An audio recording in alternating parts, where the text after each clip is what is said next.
반갑습니다. 우리 2022년 첫 주일 예배입니다. 우리 2022년도 첫 표는 아니죠. 표가 나왔죠.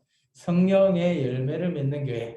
그래서 갈라디아서 5장의 말씀을 통해서 성령의 9가지 열매를 우리 각자가 잘 맺으시기를 시작합니다. 오늘이 그 시작이에요. 그래서 우리가 2022년 12월 또 30일 때까지 우리가 1년 동안 정말 우리의 성품이 얼마나 변화가 되는지를 여러분 각자가 한번 점검해 보시고 또 여러분 각자가 변화되는 삶을 누리시기를 축원합니다. 우리가 이제 계속해서 미가서를 지금 보고 있습니다. 미가 선지자는 어떻습니까? 이 당시에 세 왕이죠. 보시면 우리 미가서 1장을 보시면 요담, 아하스 그리고 히스기야 시대 때를 지금 사역을 하고 있는 선지자입니다. 이 당시에 많은 백성들이 힘들어하고 어려워하는 그런 상황에 처해 있을 때 미가 선지자는 그 백성 앞에서 고발을 하고 있죠. 누구를 고발합니까?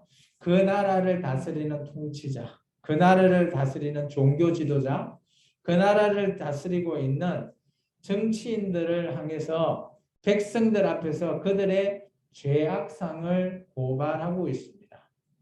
그래서 우리가 지난주에 봤던 미가서 1장, 2장 플러스 오늘 3장까지는 그 현재의 그 이스라엘에 처해 있는 상황을 고발하고 있는 내용입니다. 그래서 3장은 어떻게 보면 1장, 2장에는 이런 죄악상 때문에 우리가 포로로 잡혀가고 우리가 이 나라가 멸망당할 수 있다라는 것을 얘기하고 있죠. 그런데 오늘 왜 그렇게 됐는지의 원인을 이제 하나씩 둘씩 지난 시간에 우리에게 말씀을 하셨습니다. 그러면 오늘 3장은 그 죄악의 끝판왕입니다. 그래서 오늘 우리가 좀 전에 읽었던 미가서 3장의 내용들을 조금 되뇌이 볼 필요가 있습니다. 3장 1절에 보시면 야곱의 우두머리들과 이스라엘 족속의 통치자들아 라고 얘기합니다. 이들이 누구입니까? 어떻게 보면 야곱은 이스라엘의 북이스라엘 그리고 뭐 남유다 이건 통틀어서 나라를 다스리는 권력이 있는 자들에게 미가 선지자가 외칩니다. 어떻게 외칩니까? 정의를 아는 것이 너희 본분이 아니냐. 그래서 정의를 외칩니다. 하나님은 이 땅에 우리에게 정의와 공의로 다스리시는 분이었습니다. 그래서 이 미가 선지자가 그들 앞에서 너희가 정의를 정말 지켜야 하는 것이 너희 본분인데 그렇다면 반대로 이 통치자들이 어떻게 살고 있는 거죠? 정의롭지가 않다라는 거예요. 우리가 이제 조금 있으면 읽어볼 건데 그들이 어떻게 나라를 다스리는지 그들이 진짜 잘 다스리는지 아니면 정말 악으로 다스리는지에 대해서 말하고 있습니다. 2절에 보시면 그들의 죄악상을 하나씩 고발하죠. 어떻게 보면 이것은 비유의 형태로 얘기하고 있습니다. 그러면서 2절 첫머리는 이렇습니다. 하나님의 뜻이라면 정의롭고 선한 행동을 해야 되는데 이들은 그 모습에서 완전 반대된 모습입니다. 악으로 그들이 기뻐한대요. 그러면 악을 그들은 누리면서 다스린다라는 거죠. 그리고 나서 비유인데요. 백성들의 가죽을 벗기고 뼈에서 살을 뜯어내고 그 살을 먹으면서 가죽을 벗기고 그 남은 뼈를 다져서 또 냄비에 담아서 고기처럼 이 비유가 어떤 비유인가 하면 백성들을 못 살게 어때요? 백성들이 가지고 있는 모든 것들을 다 빼앗는다라는 거예요. 여기서 말하는 이 고기를 비유를 해보면 고기의 모든 것들을 다 뺏어버리는 그런 주인처럼 오늘 백성들에게 과도한 세금이나 이런 것을 물려서 백성들이 살지 못하게 만드는 그런 나라의 통치자들이 하고 있는 죄악을 고발하고 있습니다. 그러다 보니까 너희가 이렇게 살고 있다 보니까 오늘 어떻게 해요? 너가 나중에 잘못될 때 하나님 앞에 부르짖을지라도 하나님이 어떻게 하신다고요? 응답해 주지 않겠다라는 거예요. 참 이것은 심각한 상황입니다.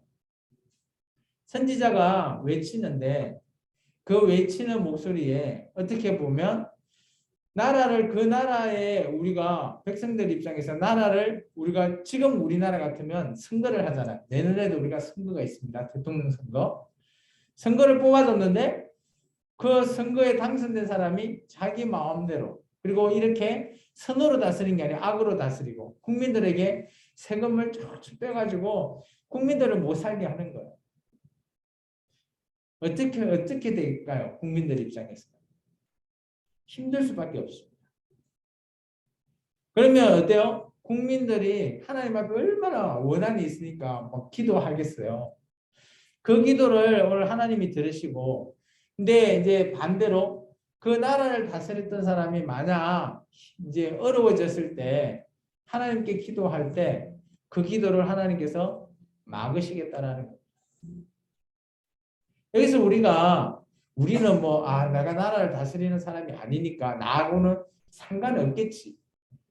우리는 그렇게 생각할 수도 있어요. 지금 이 시점에서. 근데 우리가 이걸 우리에게 적용을 한번 해보자면 저는 이렇습니다. 우리가 평상시의 모습이 선을 따라서 행해야 되는데 그렇지 않다면 나는 올바르게 행한다고 하지만 돌이켜 봤을 때 그게 악이라면 하나님께서 내가 하나님께 기도할 때 하나님께서 나에게 기도를 응답을 들어주시지 않을 수도 있다는 거죠. 우리가 뭐 위치적으로 뭐 통치자, 뭐 권력자 이런 걸 생각하지 마시고 우리는 하나님께 기도하는 사람이니까 기도하는 사람 입장에서 우리에게 적용해 볼 수 있다는 거죠. 그렇다면 우리의 평상시 본래의 모습에 우리의 삶은 어떻게 살아야 될까요? 선한 모습입니다. 착하게 사시라는 거죠. 남을 억울하게 한다거나 남에게 뭐 속이거나 이렇게 하는 것을 하면 안 된다는 거예요. 이게 정말 중요한 것은 정의롭게 살아가야 된다는 겁니다. 그래서 이 미가 선지자는 정의를 외치고 있습니다. 계속해서 그들의 죄악을 조금 더 상세하게 설명하고 있습니다. 우리 5절에서부터 12절까지 말씀을 읽고 계속해서 제가 말씀을 전해볼까 합니다. 5절부터 같이 읽습니다. 내 백성을 유혹하는 선지자들은 이에 물 것이 있으며 평강을 외치나 그 입에 무엇을 채워주지 아니하는 자에게는 전쟁을 준비하는도다. 이런 선지자에 대하여 여호와께서 이르시되 그러므로 너희가 밤을 만나리니 이상을 보지 못할 것이요 어둠을 만나리니 점치지 못하리라 하셨나니 이 선지자 위에는 해가 져서 낮이 캄캄할 것이라. 선견자가 부끄러워하며 술객이 수치를 당하여 다 입술을 가릴 것은 하나님이 응답하지 아니하심이거니와 오직 나는 여호와의 영으로 말미암아 능력과 정의와 용기로 충만해져서 야곱의 허물과 이스라엘 죄를 그들에게 보이리라. 야곱 족속의 우두머리들과 이스라엘의 족속의 통치자들 곧 정의를 미워하고 정직한 것을 굳게 하는 자들아 원하노니 이 말을 들을지어다. 시온을 피로 예루살렘을 죄악으로 건축하는도다. 그들의 우두머리들은 뇌물을 위하여 재판하며 그들의 제사장은 삭을 위하여 교훈하며 그들의 선지자는 돈을 위하여 점을 치면서도 여호와를 의뢰하기를 이르기를 여호와께서 우리 중에 계시지 아니하냐 재앙이 우리에게 임하지 아니하리라 하는도다. 이러므로 너희로 말미암아 시온은 갈아엎은 밭이 되고 예루살렘은 무더기가 되고 성전에 사는 수풀이 높은 곳이 되리라. 아멘. 자, 여기 보면 이들이 하고 있는 행위들 그런 것들이 얼마나 악하고 있는지를 좀 더 소상하게 말하고 있습니다. 먼저는 어떻게 보면 거짓 선지자 같은 종교 지도자의 그 당시의 상황을 얘기하고 있습니다. 우리 5절과 5절에서부터 8절 정도의 내용이죠. 보면 백성들을 유혹한대요. 그러면서 그들에게 입에 이렇게 무엇을 채워주지 아니하는 자에게는 전쟁을 준비한다라고 하고, 반대로 그죠? 이 잘해주는 자에게는 좋은 말 해주고, 안 좋은 그런 걸 하면 뭐 부족하고 뭐 주지 않으면 막 이렇게 하나님께서 늘 뭐 요즘같이 우리에게 얘기하면 하나님께서는 뭐 기도 응답해 주지 않을 거야 라고 하면서, 어떻게 보면 그죠? 우리 이제 여기 보면 11절에 보면 딱 그거예요. 선지자는 돈을 위해서 점을 친다. 이게 돈을 주면 좋은 말 해주고, 안 주면 싫은 소리 하는 거죠. 참 그런 것을 보고 어때요? 하나님께서 어떤 생각을 하실까요? 근데 이것이 이 당시에 종교 지도자들이 하고 있는 그런 행위입니다. 그러면서 하나님께서는 이렇게 얘기합니다. 9절에 보시면 야곱 족속의 우두머리, 우리 1절에 나왔던 이스라엘 통치자들이 얘기하죠. 정의를 그들이 이제 정리를 한 거죠. 그들은 정의를 미워하고 정직한 것을 굳게 한대요. 그래서 그들에게 결과를 이렇게 얘기합니다. 10절에 시온, 여기서 시온은 예루살렘이거든요. 내가 똑같습니다. 시온을 피로 예루살렘을 제약으로 건축하는. 그럼 이들이 건축한다라는 것은 뭘 세우는 거죠. 나라를 세우는데 피와 어때요? 제약으로 그 도시를 세우고 있다라는 거예요. 어떻게 보면 엄청 암울하죠. 거의 어둠의 도시 뭐 이런 형태의 표현을 할 수 있습니다. 왜냐하면 잘 사는 사람은 더 잘 살고 못 사는 사람은 정말 못 살고 굶기까지 하는 그런 빈부격차가 어마어마하게 심화되는 그런 상황의 나라, 그런 나라가 되어 있다라는 거죠. 이 나라가. 이런 걸 보면 오늘날 우리하고도 크게 다르지 않다라고 봅니다. 현재 우리나라도 그러지 않습니까? 물론 대한민국은 그나마 좋아서 밥을 굶어서 죽는 사람이 많지는 않은데, 그래도 빈부격차는 어마어마하게 나죠. 지금도 잘 사는 사람은 상위 뭐 한 1, 2%는 어마어마하게 잘 살거든요. 그런데 그 외에는 정말 잘 못 살잖아요. 백성들은. 자, 그런 걸 보면 이런 빈부격차 이런 걸 봤을 때 정말 이 성경 속에 나오는 이때나 지금 우리 때나 비슷하구나, 그런 것들이 보여요. 그렇다면 정말 중요한 거는 이런 빈부격차가 날지언정 그 통치자, 지도자들이 정말 정의롭게 잘 산다면 그 나라는 좋은 나라예요. 근데 여기 예루살렘은 이 통치자들이 하는 행위들이 죄악이 가득하게 만드는 거예요. 그리고 악을 기뻐한대요. 정의를 굳게 하고 정직한 것을 싫어한대요. 참 이런 거 보면 그 나라는 멸망당할 수밖에 없다라고 얘기합니다. 11절이 어떻게 보면 참 우리에게 큰 경고의 메시지지 않겠나라고 보여집니다. 왜냐하면 이것이 이 당시 정치나 경제나 뭐 종교나 이런 모든 지도자, 최고 지도자들이 행하고 있는 내용을 말하고 있습니다. 첫 번째 11절에 보시면 우두머리들, 이게 어떻게 보면 그 당시 왕이라든지 권력자들은 어때요? 뇌물을 위해서 재판을 한대요. 이게 요즘 같은 우리나라 같으면 판사들이 돈 받고 재판하고요. 그리고 그들의 제사장은 싹을 위해서 교훈한대요. 이 당시는 이제 제사장은 종교 지도자라서 뭐 이렇게 와가지고 그래서 하나님께 줄 때 자기 몫으로 싹을 위해서 그들 앞에서 열심히 뭐 이 당시는 이제 하나님께 제사를 드렸으니까 제사를 드리게끔 했다라는 거죠.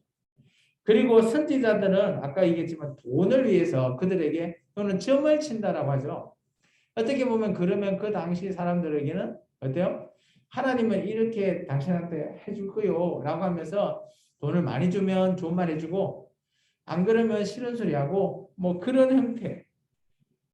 그러면서 오늘 좀 중요한 말이 그 하반절에 있습니다.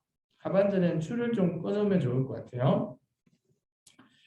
이르시기를 그 이후부터요. 여호와께서 우리 중에 계시지 아니하냐 재앙이 우리에게 임하지 아니하리라 하는도다. 이걸 왜 줄을 끊어야 된다고 하면 그들 입장에서 하나님은 우리하고 언약의 민족이고 언약의 백성이니까 하나님 우리와 함께 있지 않냐.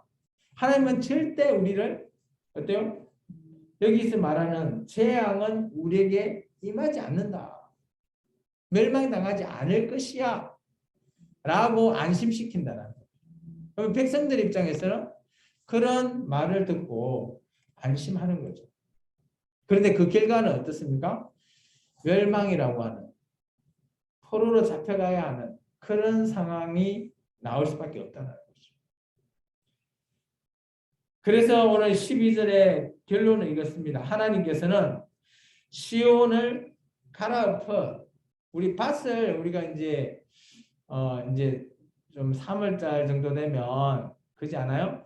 이제 깡깡 얼어 있는 밭을 이제 뭘 심으려면 다 갈아엎어야 되죠. 그러면 기존에 있는 거 싹 다 갈아엎거나 이렇게 하면 모든 것들 그 위에 있었던 것들이 다 무너져 내리잖아요. 그와 같이 이 나라도 무너뜨릴 거고요. 또 예루살렘은 무더기가 된대요. 그리고 성전의 산이 수풀이 된다. 수풀의 높은 곳이 된답니다. 이런 표현은 사람이 살지 않으니까 수풀이 되는 거죠.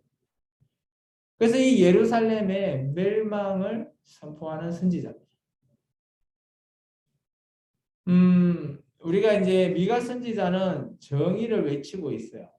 당신들 이렇게 살면 안 된다. 라고 말하고 있지만 그 당시 종교 지도자들 아마 미가는 제가 보기에 이 당시 종교 지도자들에게 왕따 당하지 않았을까라고 싶기도 합니다. 그 당시 종교 지도자나 선지자들은 어때요? 야 하나님은 우리하고 언약도 맺은 백성인데 우리가 왜 재앙이 우리에게 내려? 절대 그럴 일 없어 라고 말하고 있고 한 명 미가 선지자만 당신들 지금 똑바로 안 사니까 당신들 때문에 멸망당한다요 라고 말하고 있는 미가 선지자. 여러분은 이런 얘기를 들을 때 누구의 말이 신뢰가 됩니까? 정말 여기서 판단하는 거 쉽지 않아요. 우리가 성경에 있으니까 미가 선지자 말이 옳다라고 하지만 현재 우리에게서 이런 내용을 우리가 들었을 때 누구 편을 따라야 될까요? 지금 이 거짓 선지자는 국가에서 지금 말하고 있는 거거든요. 이게 쉽게 말하면 이런 표현을 하면 적절하진 않지만 국가에서 내려준 방침대로 지키시오 라고 했는데 나중에 알고 보니 그게 잘못된 것이었어. 뭐 잘못될 수도 있잖아요. 그로 말미암아 나라가 멸망당한다. 화를 입는다. 지금 우리가 판단하는 건 쉽지가 않다라는 거예요. 참 그래서 우리가 분별력을 키워야 된다라고 우리가 늘 얘기하지만 정말 쉽지는 않습니다. 그래서 우리가 성경을 꼭 잘 참고하고 하나님의 말씀, 하나님의 뜻이 어디 있느냐 이런 것들을 우리가 좀 눈여겨볼 필요가 있다라는 겁니다. 그런데 이런 암울한 상황, 백성들 입장에서는 어떨까요? 그 얘기를 들으면 절망이 오지 않겠습니까? 그래서 오늘 4장과 5장은 이제 먼 미래, 지금 현실은 이렇는데 미래는 하나님께서 그래도 우리를 궁일이 여기에서 이렇게 해주실 것이요 라고 말하는 게 4장과 5장입니다. 우리 이제 4장의 내용을 한번 같이 읽어볼까 합니다. 4장 1절에서 5절의 말씀 한번 같이 읽을까요? 끝날에 이르르는 여호와의 전에 산이 산들을 꼭대기에 굳게 서며 작은 산들 위에 뛰어나고 민족들이 그리로 몰려갈 것이라. 곧 많은 이방 사람들이 가며 이르기를 오라 우리가 여호와의 산에 올라가서 야곱의 하나님의 전에 이르자 그가 그의 돌을 가지고 우리에게 가르치실 것이라. 우리가 그의 길을 행하리니 이는 율법이 시온에서부터 나올 것이요 여호와의 말씀이 예루살렘에서부터 나올 것입니다. 그가 많은 민족들 사이의 일을 심판하시며 먼고 강한 이방 사람을 판결하시리니 무리가 그 칼을 쳐서 보습을 만들고 창을 쳐서 낫을 만들 것이며 이 나라와 저 나라가 다시는 칼을 들고 서로 치지 아니하며 다시는 전쟁을 연습하지 아니하고 각 사람이 자기 포도나무 아래와 자기 무화과 나무 아래 앉을 것입니다. 그들을 두렵게 할 자가 없으리니 이는 만군의 여호와 이같이 말씀하셨습니다. 만민이 각각 자기의 신의 이름을 의지하여 행하되 오직 우리는 우리 하나님 여호와 이름을 의지하여 영원히 행하리로다. 아멘. 오늘 우리 4장 1절에서 3절의 내용 그 뒤에 빈 공간에 이렇게 좀 써 놓으셨나요? 혹시 이사야서 2장 1절에서 4절 말씀. 이게 이제 이사야서 선지자의 똑같이 이 얘기가 있습니다. 근데 이제 누가 원본이냐라고 했을 때는 이사야서 2장 1절에 가보면 이사야가 직접 하나님께 받은 말씀이다라고 적혀 있어요. 그래서 아마 이사야의 선지자의 말씀이 진본인 것 같고요. 오늘 이 미가 선지자는 복사본인 것 같습니다. 그래서 어떻게 보면 이제 우리가 이렇게 학자들은 얘기합니다. 이사야가 스승님이고 그 제자가 미가가 아니냐라고 추정합니다.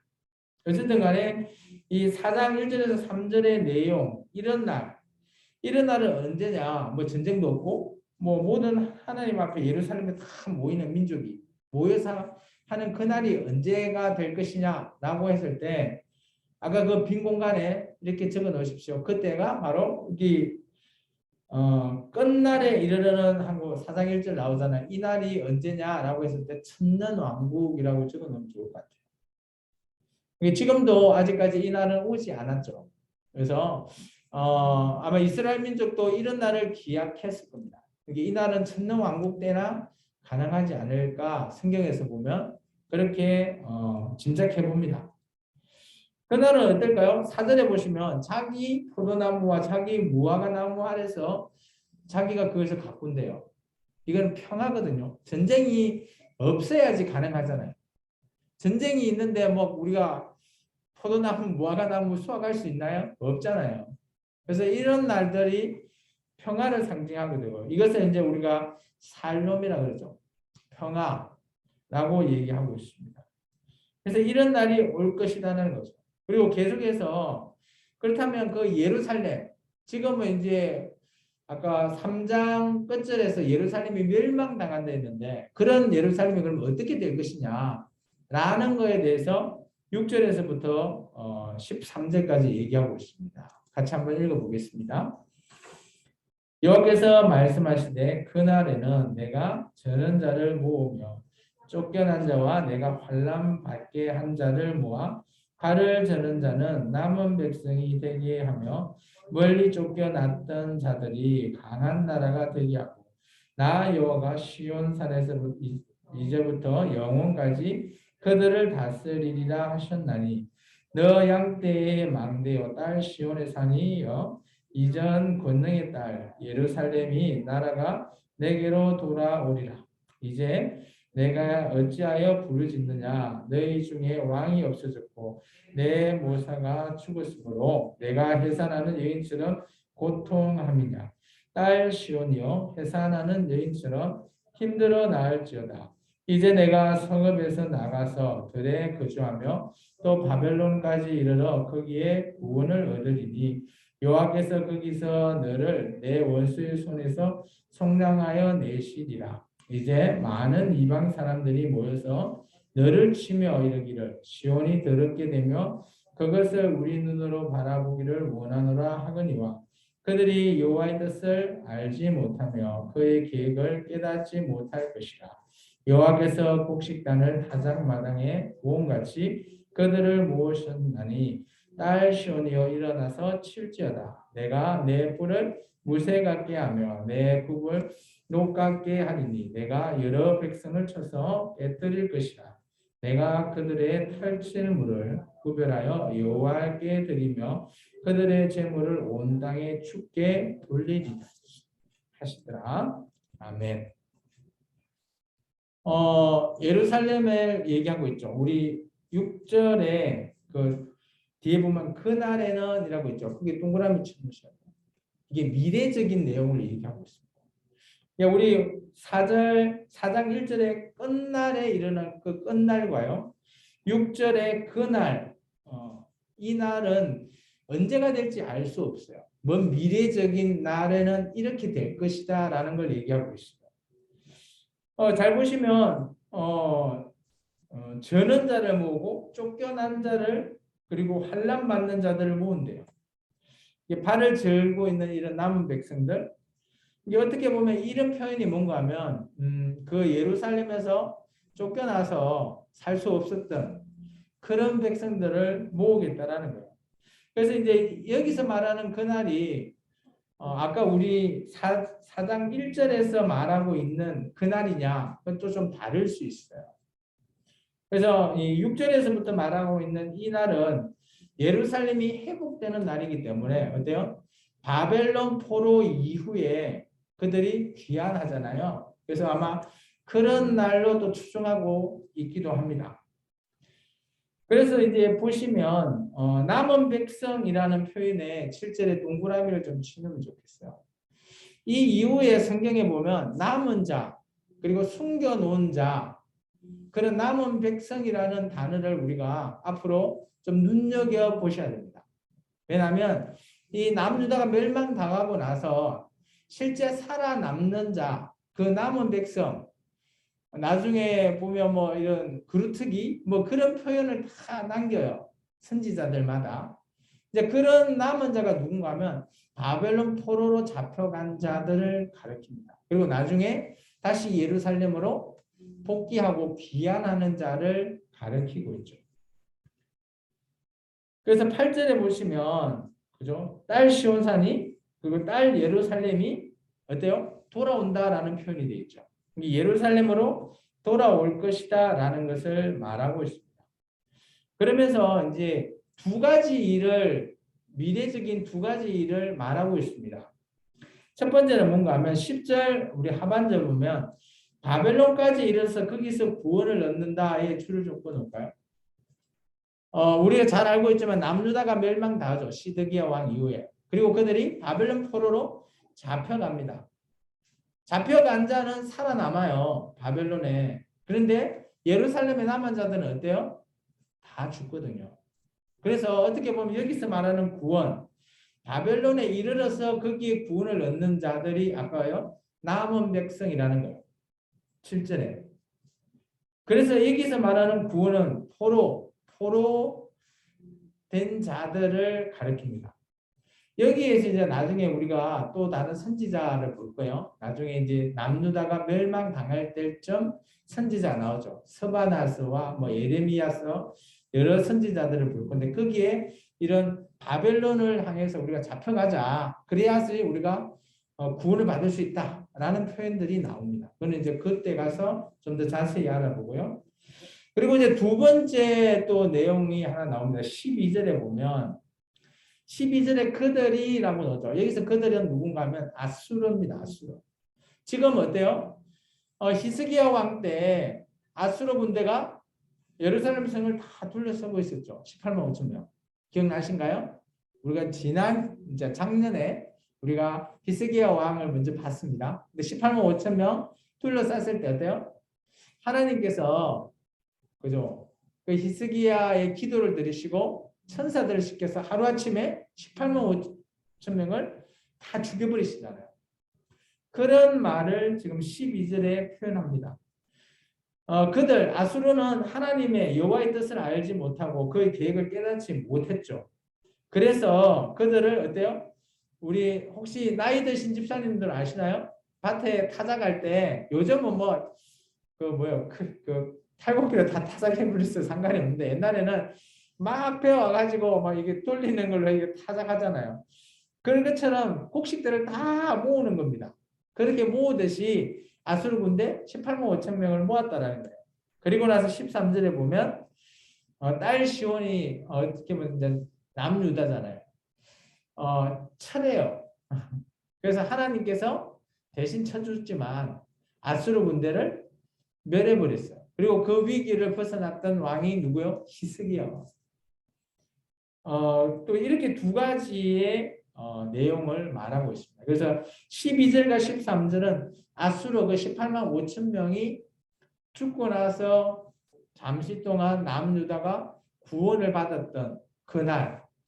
그래서 여기 6절에 나오는 그날은 어떻게 보면 먼 미래 천년 왕국의 그날이 아니라 바벨론 구원에 받는 그날과 아수르에게 해방되는 그날을 가리키고 있다라고 보시면 돼요.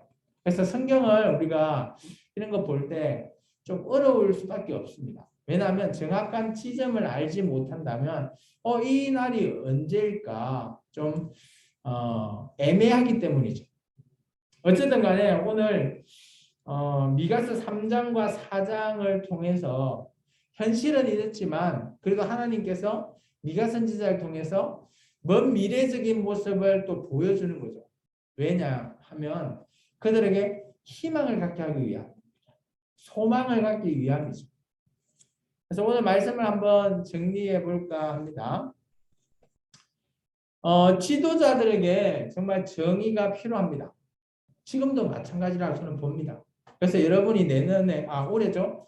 올해 대선 때 누가 정말 정의롭냐? 그런 사람 보고 뽑으시기 바랍니다. 정말 정의로운 자가 지도자가 되면 그나마 그 나라 백성들이 편안하게 살 수 있다는 거죠. 성경에서 말하고 있잖아요. 근데 지도자가 악하면 백성들이 더 힘든 겁니다.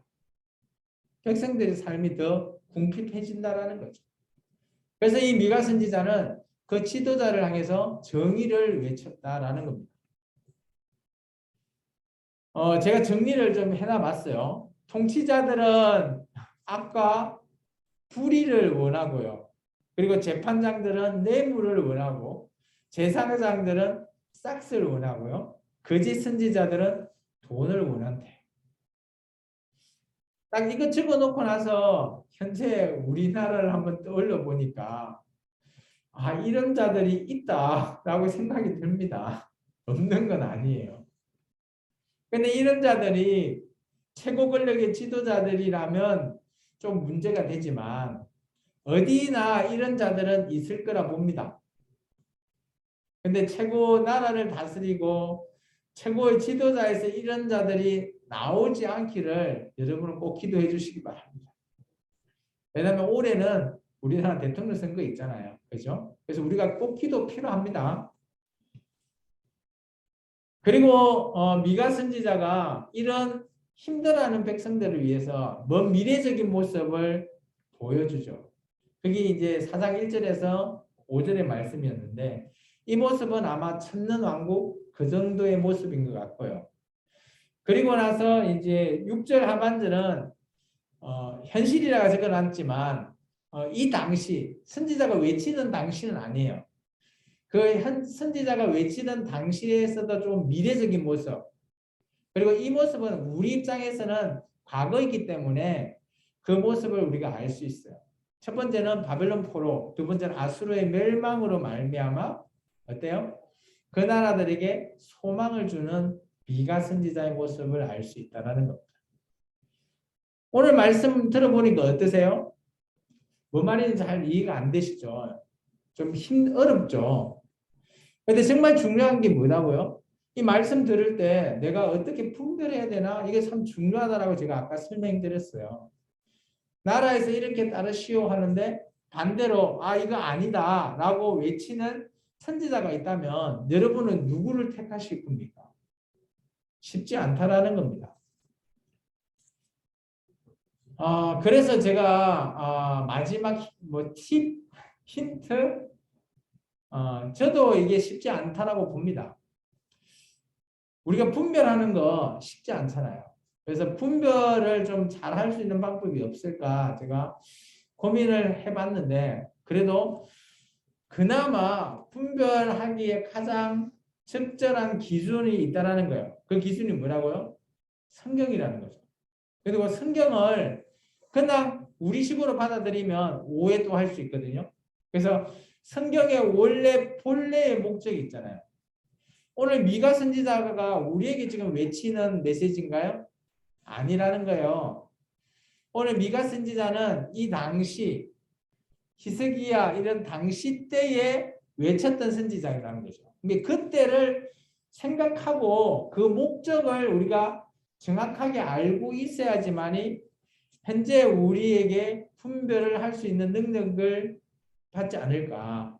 그래서 성경 본래의 목적을 우리가 깨닫는 것, 그게 분별이지 않겠나 싶습니다. 그래서 현재 2021년도는 성경 안에 없죠. 그러면 우리가 어떻게 분별할 거냐라고 했을 때 오늘 2021년, 22년도의 상황을 그 비슷한 상황이 성경에 있다면 그 성경의 내용을 원래의 목적을 먼저 깨닫고 난 이후에 그것을 현재 우리의 삶에 비추어서 적용해 봐야 된다는 거죠. 그래야지 분별을 조금 할 수 있지 않을까 생각되시는 거예요. 이 말도 좀 어려우시죠? 그래서 우리가 분별력을 갖는 것 쉽지 않습니다. 어떻게 하면 가질 수 있을까요? 첫 번째는 하나님께 기도하십시오. 뭐 나이 많다고요? 아니요. 기도하시면 하나님께서 지혜 주시거든요. 두 번째요. 성경을 꾸준히 읽으시라는 겁니다. 성경 안에 답이 있기 때문에 성경을 읽지 않으면 분별할 수 없다는 거죠.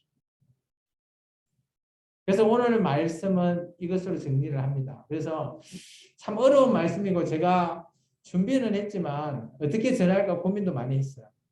근데 이제 여러분에게 하나 남겨주고 싶은 거는 분별입니다. 분별. 그래서 이번 주 여러분이 어떻게 하면 내가 분별력을 가질 수 있을까? 그래서 하나님께 기도하는 수밖에 없습니다. 그리고 성경을 우리가 열심히 읽을 수밖에 없습니다. 그 두 가지를 열심히 해보시면 여러분의 인생에 분별력을 가질 수 있다라고 제가 믿습니다. 기도하겠습니다. 주님 감사합니다. 오늘도